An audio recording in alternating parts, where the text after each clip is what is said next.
দরবারে কুল কায়নাতের যিনি একচ্ছত্র অধিপতি, যিনি মালিক, আমরা সেই মহান মহিমের দরবারে অন্তরের অন্তঃস্থল থেকে কণ্ঠকে উজাড় করে সেজদা অবনত চিত্তে সকলেই কালিমাতুশ শুকর আদায় করি। আমরা এক কণ্ঠে উচ্চারণ করি আলহামদুলিল্লাহ। আল্লাহ তাআলা এই সুন্দর মৌসুমে আমাদেরকে দুনিয়ার অন্যান্য ব্যস্ততাকে পিছনে ফেলে, পিছনে রেখে পৃথিবীর শ্রেষ্ঠতম জায়গা আল্লাহ পাকের ঘর মসজিদে আসার ইবাদতের যিনি সুযোগ করে দিয়েছেন, তৌফিক এনায়েত করেছেন, আমরা তার খুশির জন্য, রেজামন্দির জন্য আবারও পড়ছি আলহামদুলিল্লাহ। মুহতারাম হাদিরিন, কুরবানি উপলক্ষে আমাদের ধারাবাহিক আলোচনা চলছে। আমরা গত জুমায় আমরা যে কোরবানি করব সেই কোরবানির ইতিহাস, তাৎপর্য নিয়ে আমরা গত জুমায় আলোচনা শুনেছি। আজকের এই জুমা, আজকের দিনে এবং আজকের দিন থেকে নিয়ে টানা 4-5 দিন আপনারা কোরবানির পশু ক্রয় করবেন।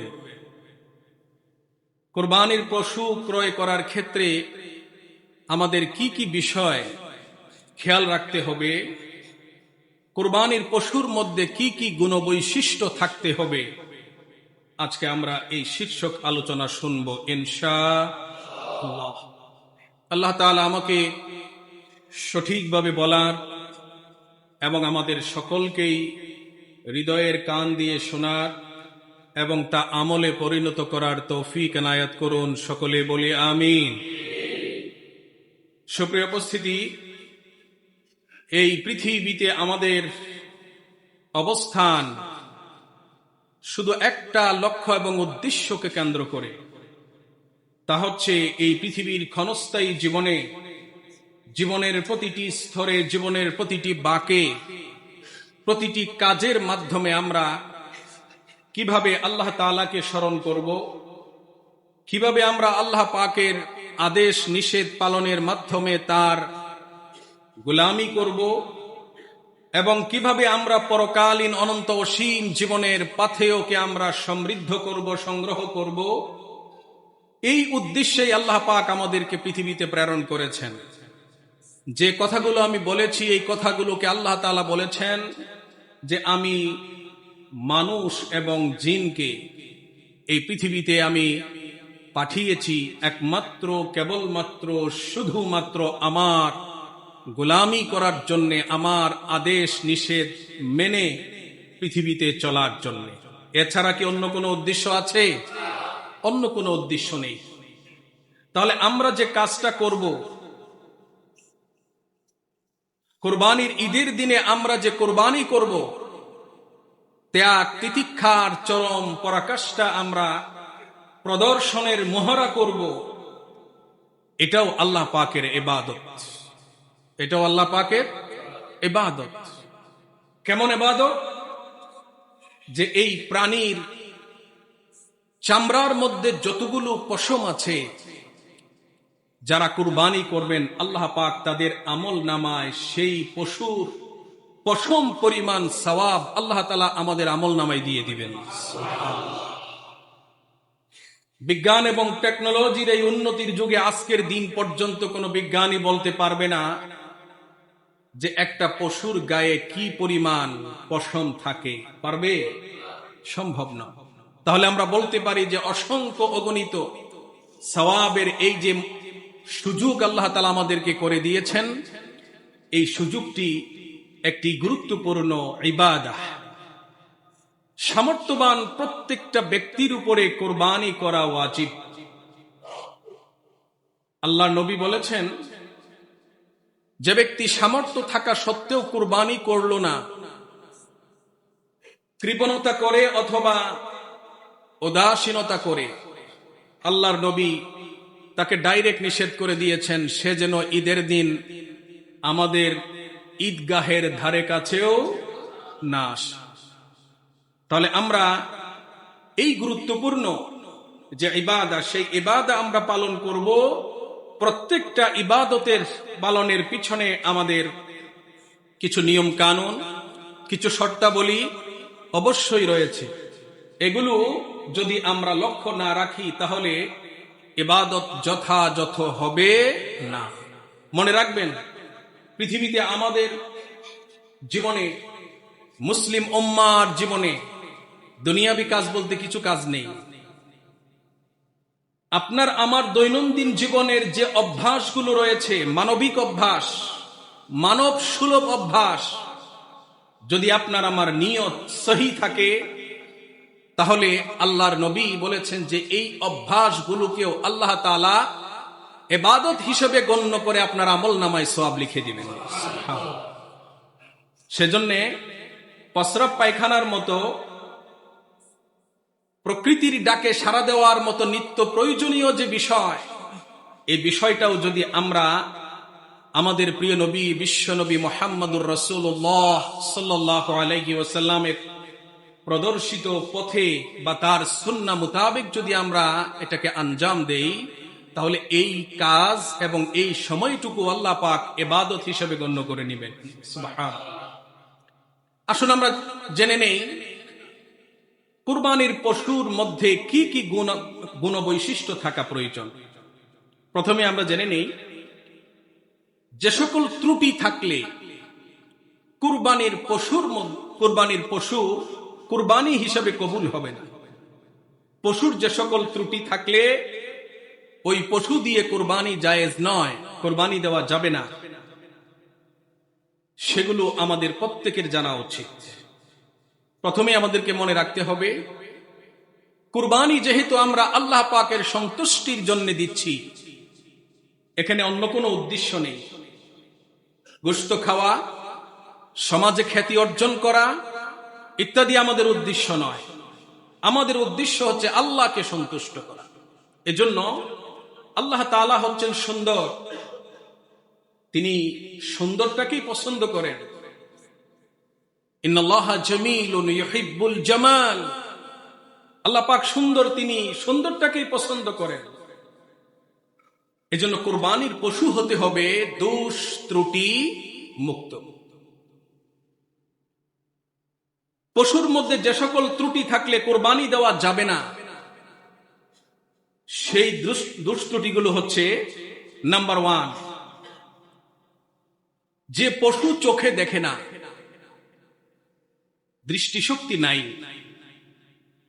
নাম্বার 2, শ্রবণ শক্তি না থাকা, যে পশু কানে শোনে না।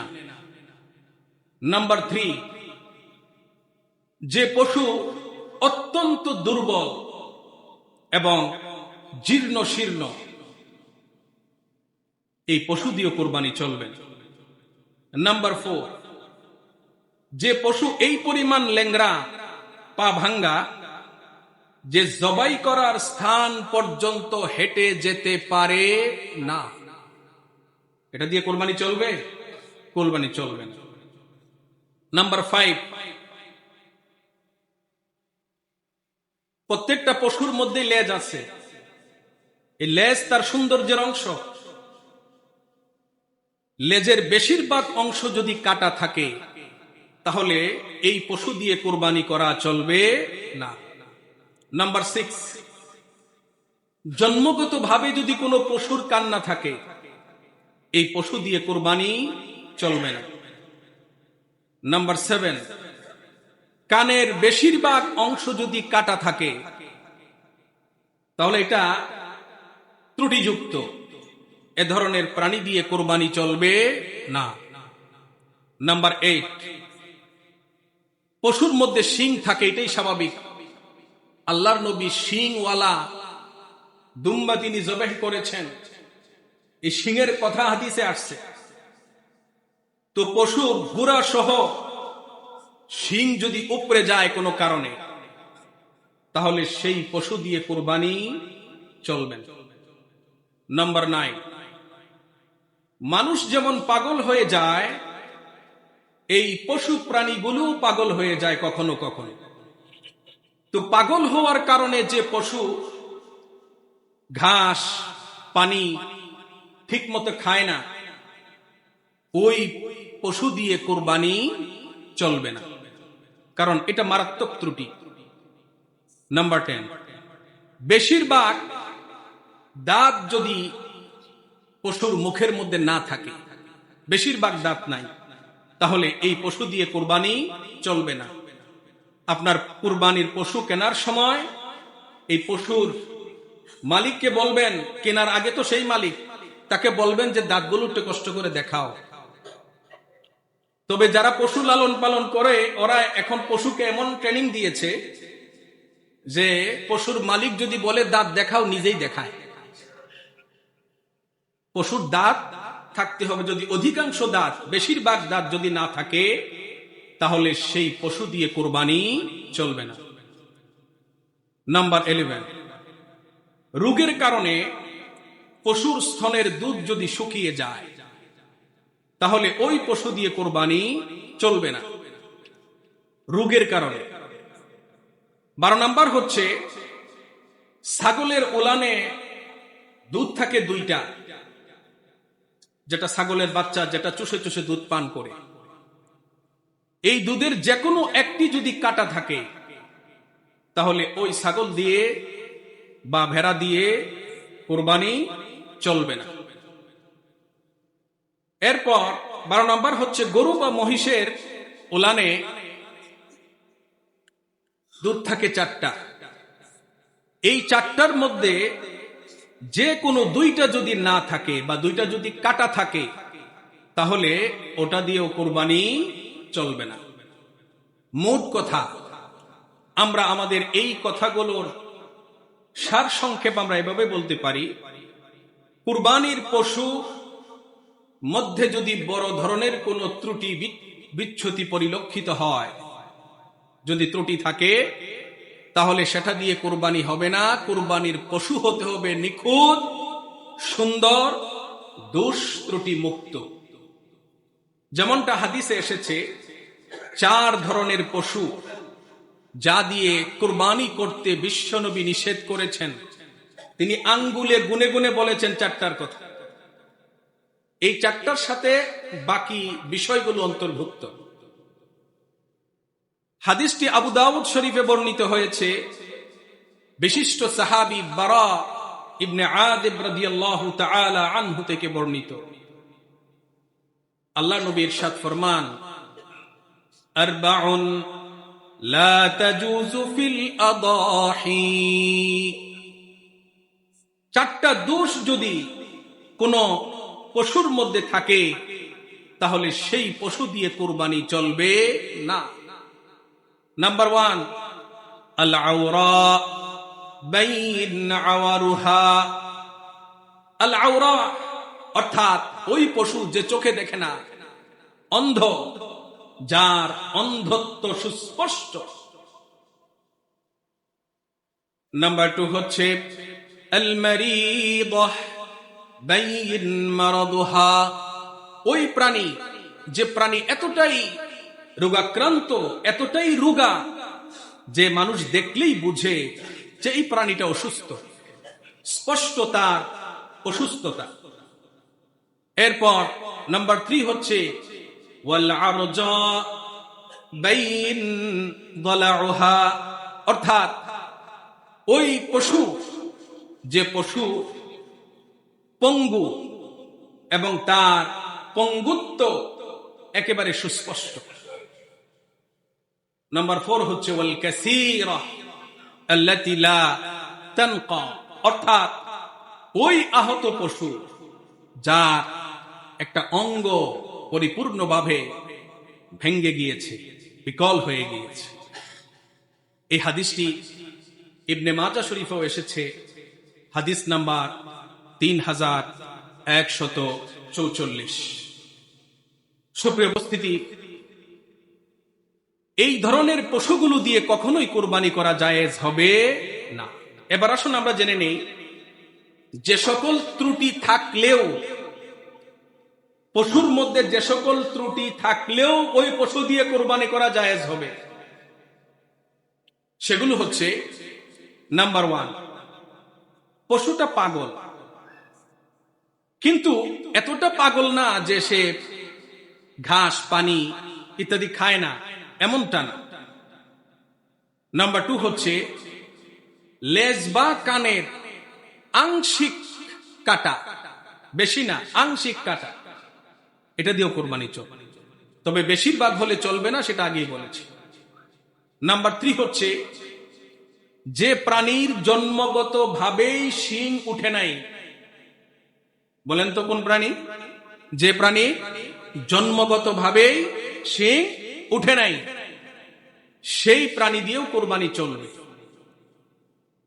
নাম্বার 4, শিং আছে তবে আংশিক একটু মাথাটা, যে মাথাটা সুচালু থাকে, ধারালো থাকে, গুতাগুতি করার কারণে হয়তো ওই অংশটা একটু ভেঙে গেছে, এটা দিয়েও কোরবানি চলবে। নাম্বার 5, কান আছে তবে অন্যান্য পশুর মতো কান বড় না, আকারে একটু ছোট, এটা দিয়েও কোরবানি চলবে। নাম্বার 6, পশুর একটা পা ভাঙ্গা, তবে 3 পা দিয়ে সে সুন্দরভাবে চলতে পারে, চলাফেরায় তার কোনো সমস্যা নাই। কিছুদিন আগে দেখলাম একটা কুকুরের 2টা পা নাই, লারকি মহিমা দেখলাম সে বাকি 2টা পা দিয়ে চলতেছে, সুবহানাল্লাহ, হতে পারে। নাম্বার 7 হচ্ছে পশুর গায়ে যদি সামান্য চর্মরোগ থাকে, তাহলে এটা দিয়েও কোরবানি চলবে, তবে চর্মরোগটা যদি তার মাংসে, এই পশুর মাংসে যদি প্রভাব বিস্তার করে, মাংস যদি নষ্ট করে, তাহলে এটা দিয়ে হবে না। নাম্বার 8 হচ্ছে কিছু দাঁত নাই, কয়েকটা দাঁত পড়ে গেছে, এতে কোনো অসুবিধা নাই যদি বেশিরভাগ দাঁত থাকে। এই ধরনের কোরবানি দিয়ে, পশু দিয়ে কোরবানি চলবে। নাম্বার 9 হচ্ছে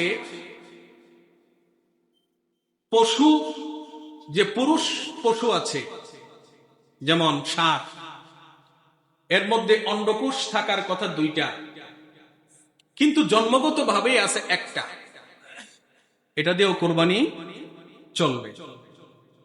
নাম্বার 10 হচ্ছে পশুটা এতটাই বয়োবৃদ্ধ হয়ে গিয়েছে যে এই বয়োবৃদ্ধ হওয়ার কারণে বাচ্চা জন্মদানে অক্ষম, কিন্তু পশুটা ভালো, এটা দিয়েও কোরবানি চলবে। 11 নাম্বার হচ্ছে যদি কোনো পুরুষ পশু, তার পুরুষাঙ্গ যদি এতটুকু কাটা থাকে যে এই কারণে সে সঙ্গমে অক্ষম, তাহলে এটা দিয়েও কোরবানি চলবে, এটা বড় ধরনের কোনো ত্রুটি নয়।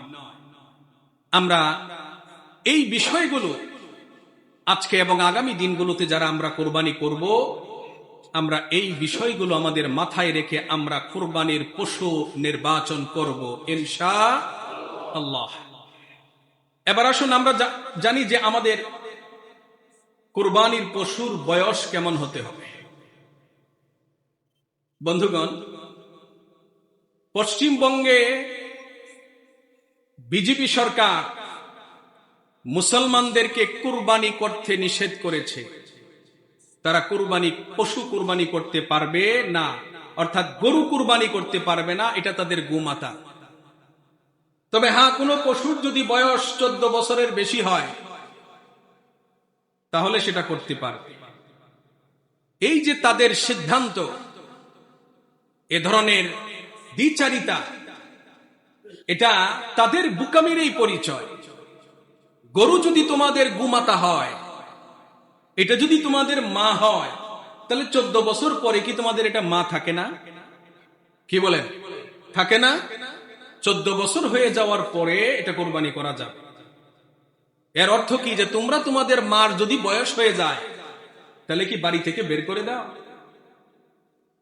14 বছরের পরে কোরবানি করতে পারবে। পশ্চিমবঙ্গে গরু কোরবানি নিষিদ্ধ করার কারণে ইনশাআল্লাহ মুসলমানরা ক্ষতিগ্রস্ত হবে না, কারণ কোন কোন প্রাণী দিয়ে আমরা কুরবানি করতে পারবো সেটা আমরা মুসলমানরা জানি। গরু এর মধ্যে একটা। আমরা ছাগল দিয়ে কুরবানি করতে পারবো, ভেড়া দিয়ে কুরবানি করতে পারবো, দুম্বা দিয়ে কুরবানি করতে পারবো, কোনো অসুবিধা নাই। পশ্চিমবঙ্গের মুসলমানদের প্রতি আমাদের আহ্বান থাকবে, বৃহত্তর স্বার্থে, শান্তি এবং স্থিতিশীলতার স্বার্থে আপাতত গরু কুরবানি করবেন না, গরু কুরবানি করার দরকার নাই। কিন্তু তারা যে সিদ্ধান্ত নিয়েছে, সিদ্ধান্ত ধর্ম নিরপেক্ষতার সাথে যায় না। যে ভারত নিজেদেরকে ধর্ম নিরপেক্ষ রাষ্ট্র হিসেবে পরিচয় দেয়, এটা তাদের জন্য লজ্জাজনক যে এই দেশের সংখ্যাগরিষ্ঠ সংখ্যালঘু মুসলমান যারা সংখ্যায় কোটি কোটি, এদেরকে তাদের ধর্মীয় আচার অনুষ্ঠান স্বাধীনভাবে পালন করতে দিবে না। এটা তাদের যে ধর্ম নিরপেক্ষতা, যে রাষ্ট্রীয় যে আইন, সে আইনের সাথে এটা যায় না।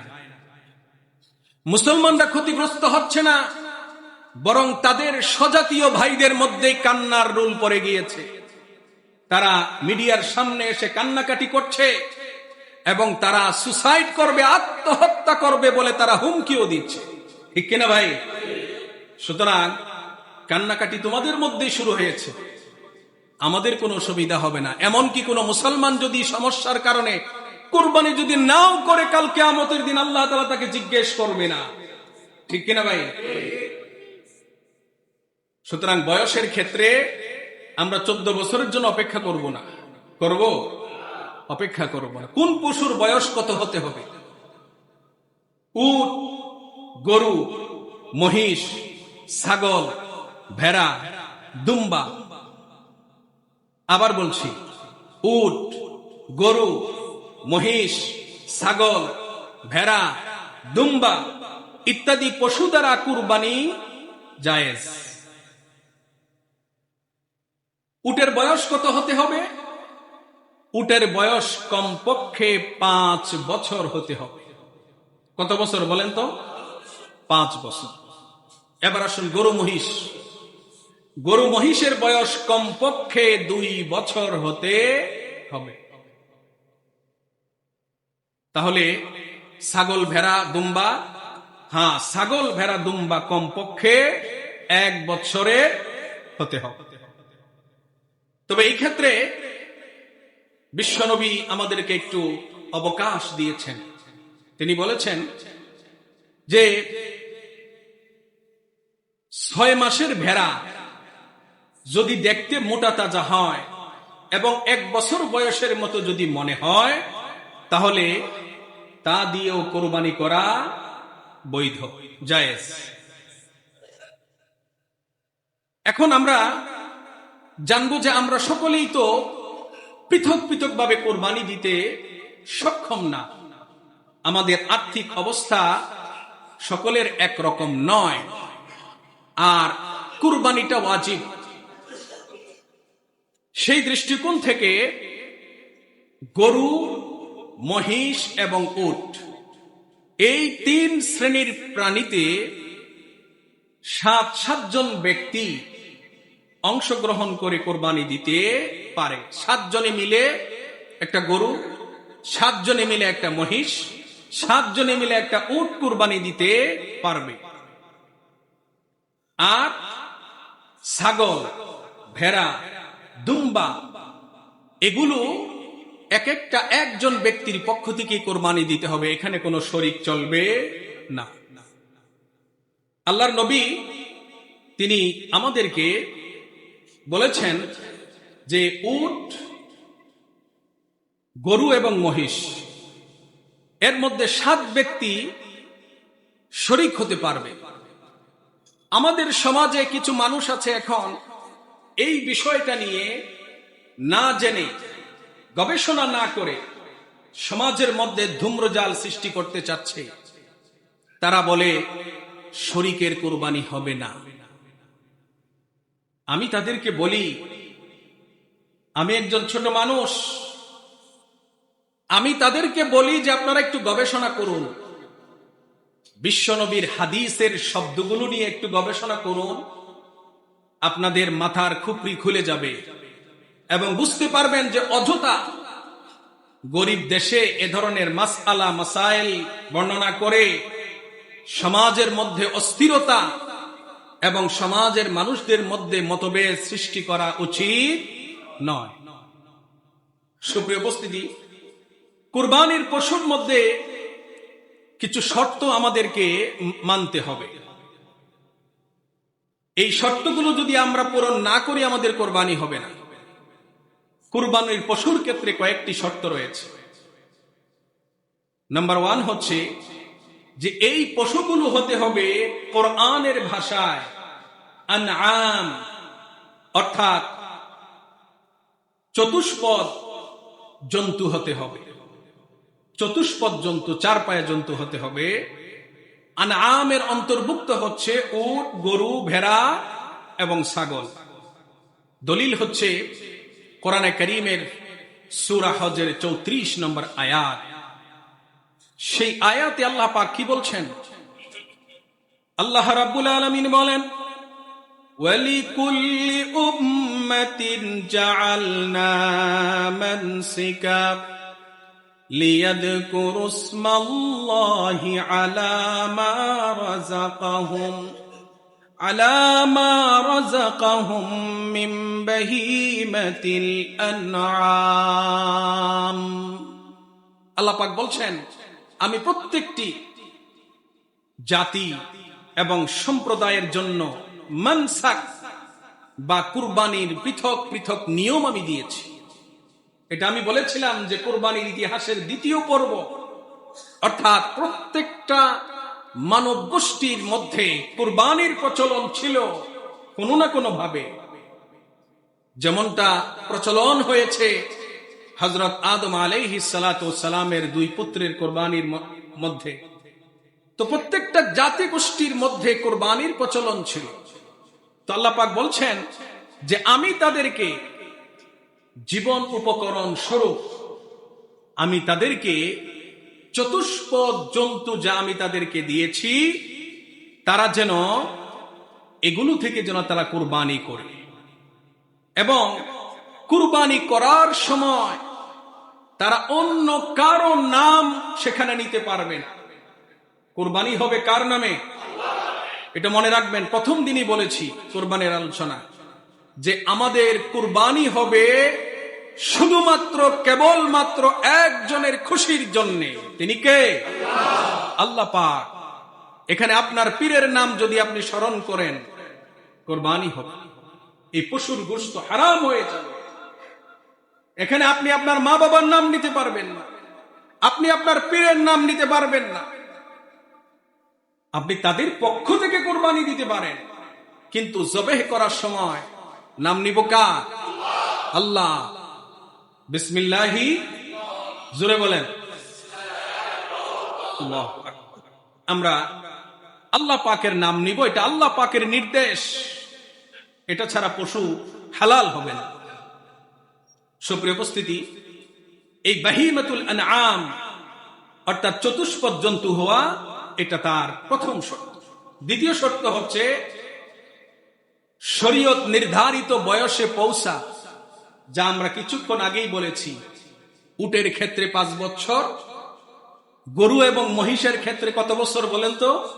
2 বছর। ছাগল, ভেড়া এর ক্ষেত্রে কত বছর? 1 বছর। তবে ভেড়া বা দুম্বা এগুলো যদি হৃষ্টপুষ্ট হয় এবং দেখতে যদি 1 বছরের বয়সের মতো মনে হয়, তবে সেগুলো দিয়ে কুরবানি করার বৈধতা বিশ্বনবী আমাদেরকে দিয়েছে। এবার আসুন আমরা আরেকটা শর্ত দেখি। সেই শর্ত হচ্ছে যে ওই পশুগুলো দোষ ত্রুটি মুক্ত হতে হবে, যে দোষ ত্রুটিগুলোর কথা কিছুক্ষণ আগে আপনাদের সামনে আমি উপস্থাপন করেছি, এজন্য আবার রিপিট করছি।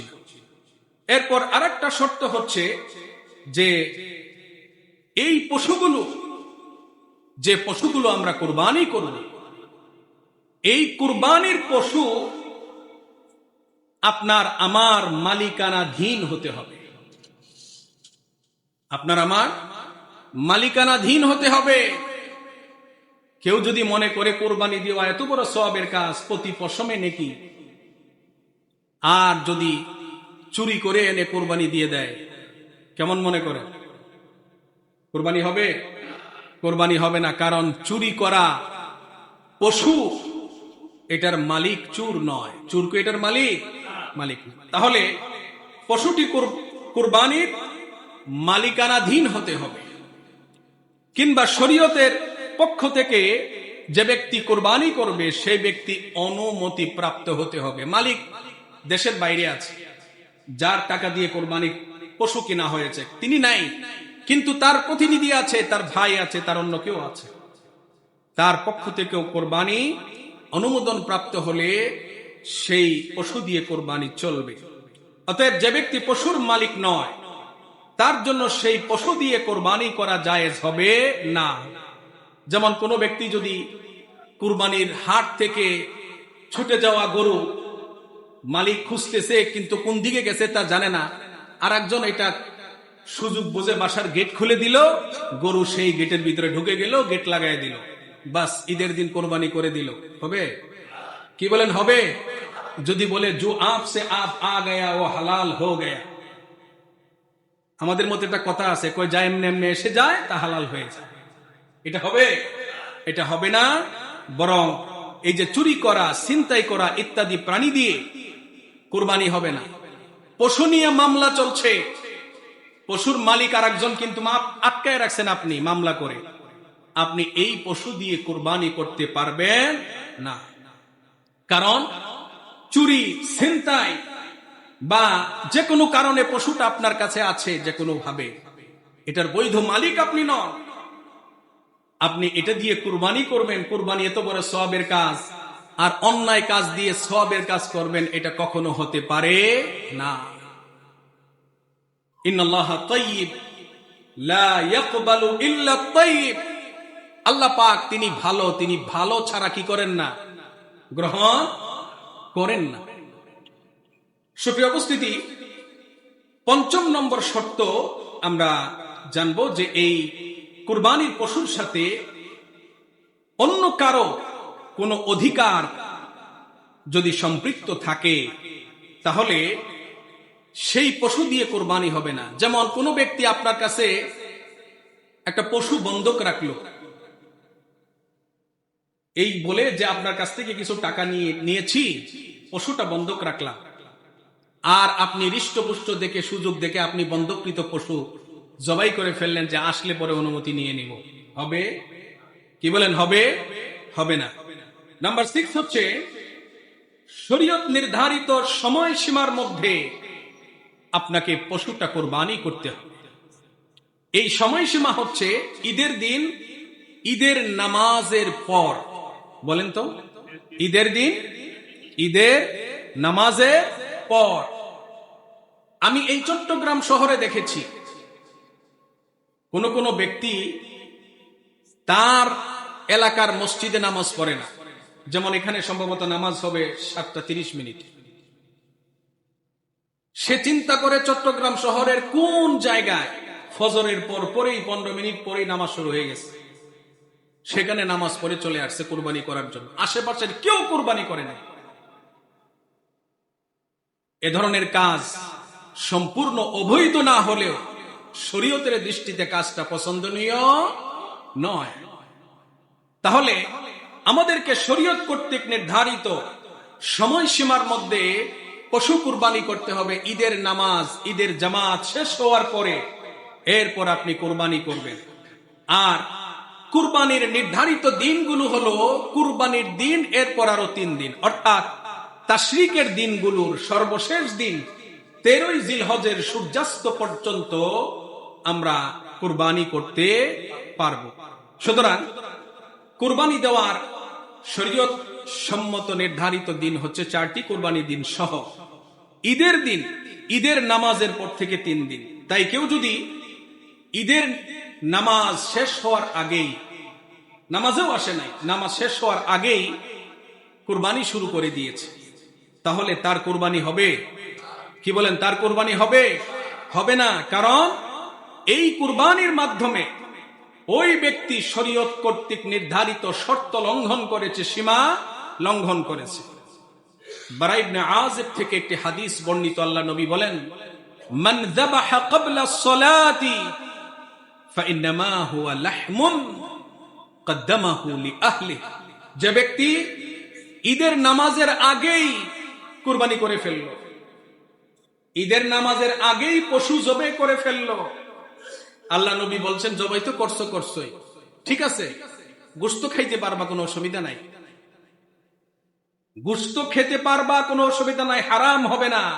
কিন্তু কি হবে, তোমার এই জবেহটা আল্লাহর কাছে কুরবানি বলে বিবেচিত হবে না। তুমি তোমার পরিবারের জন্য গোশতের ব্যবস্থা করেছো, কিন্তু তুমি কুরবানি করো নাই, এটা কুরবানি বলে এটা বিবেচিত হবে না। সুতরাং আমাদেরকে এই সময়সীমাগুলো খেয়াল রাখতে হবে। কুরবানির যে 4টা দিন, কুরবানির ঈদ, এরপর 3 দিন, এ ব্যাপারে হাদিস এসেছে সুনানে আহমদে। জুবাইর ইবনে মুতঈম থেকে হাদিসটি বর্ণিত হয়েছে রাদিয়াল্লাহু তাআলা আনহু, আন্না নবী সাল্লাল্লাহু আলাইহি ওয়াসাল্লাম قال কুল্লু আইয়ামিত তাশরীকি যাবহুন, অর্থাৎ আইয়ামে তাশরীক এর প্রত্যেক দিন কুরবানি করতে পারবে 13ই জিলহজের সূর্যাস্ত পর্যন্ত। সুপ্রিয় উপস্থিতি, কোন উজরের কারণে, উজরটা একেবারেই যৌক্তিক, তবে এ নিয়ে কেউ ধূম্রজাল সৃষ্টি করবেন না, মনের কান দিয়ে শুনুন। কোন ব্যক্তি যদি যৌক্তিক কারণে, এবং তার উজরটা একেবারেই যৌক্তিক, যদি এই 4 দিনের মধ্যে কুরবানি করতে না পারে, তাহলে ওই ব্যক্তি যদি পরে কুরবানি করে, তাহলে তার কুরবানি হবে। অসুবিধাটা কেমন? মনে করেন কুরবানির পশু কিনেছে, কিন্তু পশুটা হারিয়ে গিয়েছে, পশু পেয়েছে 13ই জিলহজের পরে, আর এই দিনগুলোর মধ্যে ওই ব্যক্তির আর পশু কেনার মতো সামর্থ্য নাই। তাহলে এমন অসুবিধার জন্য কোন ব্যক্তি যদি এই নির্ধারিত দিনগুলোর পরেও যদি জবেহ করে, তাহলে যেহেতু এটা একটা সমস্যা, যেমন কেউ যদি নামাজের সময় সে ঘুমিয়ে আছে, কেউ তাকে ডাক দিল না, আর ওই ব্যক্তি আজানের ধ্বনিও শুনে নাই, তাহলে ওই ব্যক্তির জন্য যেমন নির্দেশ হলো যখনই সে জাগবে, যদি মাকরুহ ওয়াক্ত না হয়, তাহলে তখনই সে নামাজ পড়তে পারবে। এই মাসআলার উপরে কিয়াস করে বলা হয়েছে যে এই ধরনের যৌক্তিক কারণে কোনো ব্যক্তি যদি কুরবানি করতে নির্ধারিত দিনগুলোতে না পারে, তবে এই ধরনের যৌক্তিক কারণে সে করতে পারবে। এখন কোন সময়টা কুরবানি করা আমার জন্য উত্তম, আপনার জন্য উত্তম? নির্ধারিত দিনগুলোতে রাতে কিংবা দিনে যে কোনো সময়ে আপনি কুরবানি করতে পারবেন, কোনো অসুবিধা নাই। তবে কুরবানি দিনে করাটাই হচ্ছে উত্তম, এ ব্যাপারেই উৎসাহিত করা হয়েছে। আর ঈদের দিন খুতবার পরে, অনেকে আছে ঈদের নামাজ শেষ হওয়ার পরে, দেখা যাবে আগামী বৃহস্পতিবার ইনশাআল্লাহ, আপনারাও খেয়াল রাখবেন, ঈদের নামাজ শেষ হওয়ার আগে, খুতবার আগেই চলে যাচ্ছে। বারবার বলার পরেও যে খুতবাটা নামাজের অংশ, কিন্তু বসে না। তো কোনো ব্যক্তি যদি খুতবার আগে, শেষ হওয়ার আগেই যদি জবাইয়ের কাজ শুরু করে দেয়, তাহলে সেটি অন্যায় কাজ করে। এই জন্য উত্তম হচ্ছে ঈদের দিনে নামাজ আনতে খুতবার পরে জবেহ করা, এটাই হচ্ছে শরীয়ত সম্মত উত্তম সময়, উত্তম পদ্ধতি। আগের দিন জবাই করা পরের দিন জবাই করার চেয়ে উত্তম, অর্থাৎ ঈদের দিনে কুরবানির পশু জবাই করা এর পরের দিনে জবাই করার চেয়ে উত্তম। এই কথাগুলো শরীয়তে আমাদের জন্য সহুলত স্বরূপ বলা হয়েছে। আমরা এই বিষয়গুলোর প্রতি খেয়াল রাখব, যেহেতু এটা একটা ইবাদত, এই ইবাদতটা যথাযথভাবে যেন আমরা আঞ্জাম দিতে পারি। যে সকল গুণবৈশিষ্ট্যের কথা আমরা আজকের আলোচনায় শুনলাম, এই গুণবৈশিষ্ট্যগুলো খেয়াল রেখে আমরা যেন কুরবানির পশু ক্রয় করতে পারি। আল্লাহ পাক আমাদেরকে দৃষ্টিনন্দন, ত্রুটিমুক্ত, নিখুঁত, সুন্দর পশু কোরবানির জন্য যেন আমরা ক্রয় করতে পারি। আল্লাহ পাক তৌফিক দান করুন, সকলেই বলেন আমিন। তবে খেয়াল রাখবেন, কোরবানির পশু যারা পালন করে এদের অধিকাংশই হচ্ছে গ্রামের সাধারণ মূর্খ মানুষ। এরা অনেক সময় মোটা তাজা করার জন্যে এমন সব উপাদান ব্যবহার করে যে উপাদানগুলো আপনার আমার স্বাস্থ্যের জন্য ঝুঁকিপূর্ণ, ক্যান্সারের সম্ভাবনা রয়েছে। এই দিকগুলো বিবেচনা করেও আমরা পশু ক্রয় করার চেষ্টা করব ইনশাআল্লাহ। আল্লাহ পাক আপনাকে আমাকে বোঝার তৌফিক দান করুন। যে কথাগুলো শুনেছি নিজে আমল করার, অন্যদেরকে উৎসাহিত করার সকলকে তৌফিক দান করুন। ওয়া আখির দাওয়ানা আনিল হামদুলিল্লাহি রাব্বিল আলামিন।